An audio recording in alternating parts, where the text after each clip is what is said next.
Hey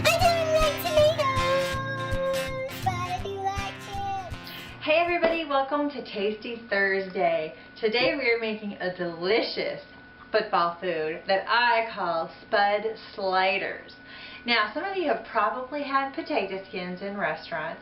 This is kind of a variation on a potato skin, only I think a little better because we are making it together in our kitchen.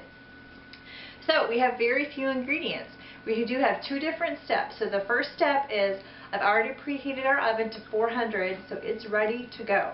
So the first step we need to do right now is to cut up our potatoes. So our ingredients for this step are potato, and I have some melted butter. Now, for those of you who are in my family, some of you will have access to this very secret seasoning, and I'm going to use some of that too. If you don't have some of this seasoning, you can use just regular salt and pepper. Whatever kind of seasoning you like for steaks or hamburgers is really what this is, but it's really good on potatoes. So the first thing we do is take our baking dish, and I'm going to spread just a little bit of butter, of my melted butter, on the bottom of the pan. Now what this is going to do is when we bake our potatoes, it's going to make the bottoms nice and crispy. We will turn them over halfway through, but this will get them started on their road to crispiness. Oh, that's the oven saying, "Put these Spud Sliders in me. I want to bake them." Okay, so we're going to set that aside for just a minute. And now you'll notice that the potato I've already cut up, I cut the ends off. That's because I don't really like the end of the potato, so I don't use it for this. So you might need your adult assistant to help you with this part. We're going to just cut our potatoes. Now these are cleaned and washed potatoes, and you can see I've cut them just into thin slices. You can make them as thin or as thick as you like. I like them kind of thin. So we just slice them up. And then we're going to arrange them in the pan, and then we're going to put the rest of our melted butter on top of them. I'm going to be really careful when cutting.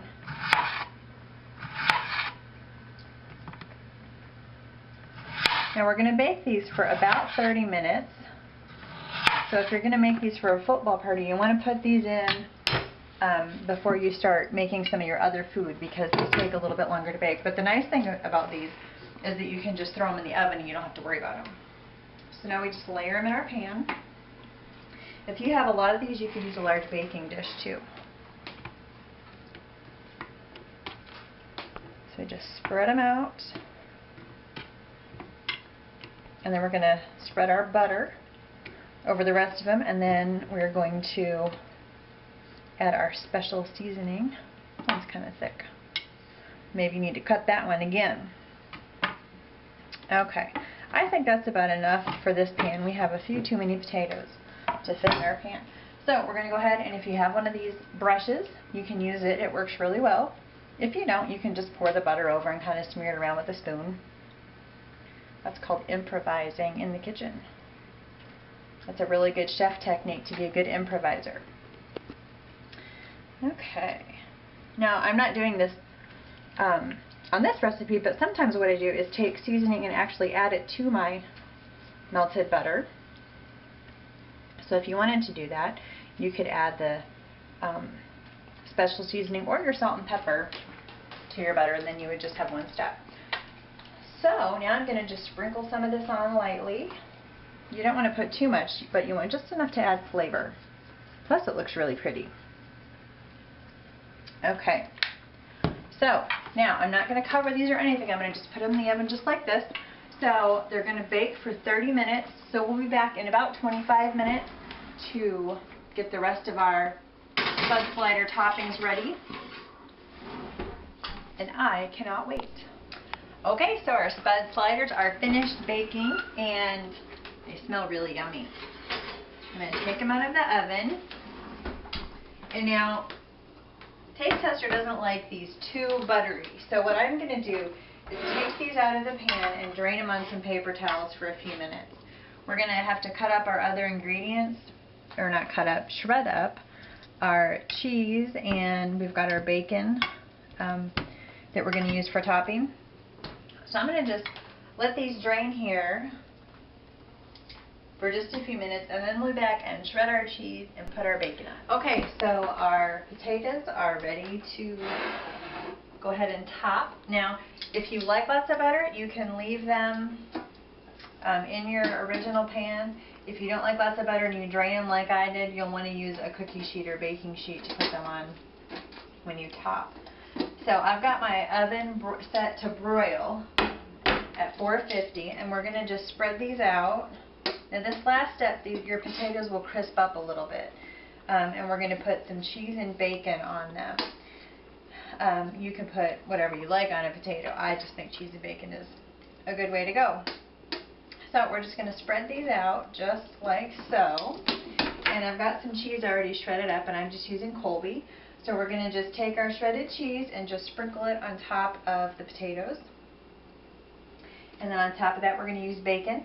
Now, if you want to make your own bacon and cut it up, you can do that. I just bought this bacon. This is real bacon bits that you buy in a jar at the store. That's really easy for this recipe. So we've got our cheese almost all the way used up here. Okay. And now we're going to take our bacon bits,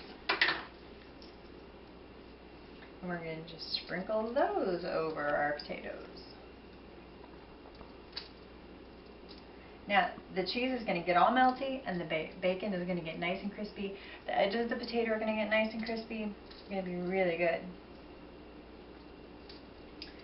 Now, this is a recipe you could either serve as an appetizer during a football game, or you could serve it as a side if you have like grilled chicken or even steak or hamburgers would be good too. So I'm going to go ahead and put these in the oven, and it's broiling, and we're going to broil them for about 2 minutes.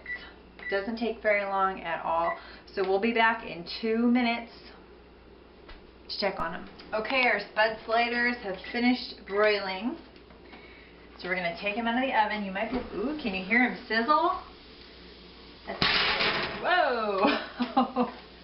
Sometimes that happens to your pan. That scared me. Okay, so we're going to let them cool off, and hopefully our pan will flatten out. And they're super hot right now, so we need to wait just a couple of minutes so that Taste Tester doesn't burn his mouth. But they look delicious, and I think Taste Tester will love them, just like any of your football fans will love them.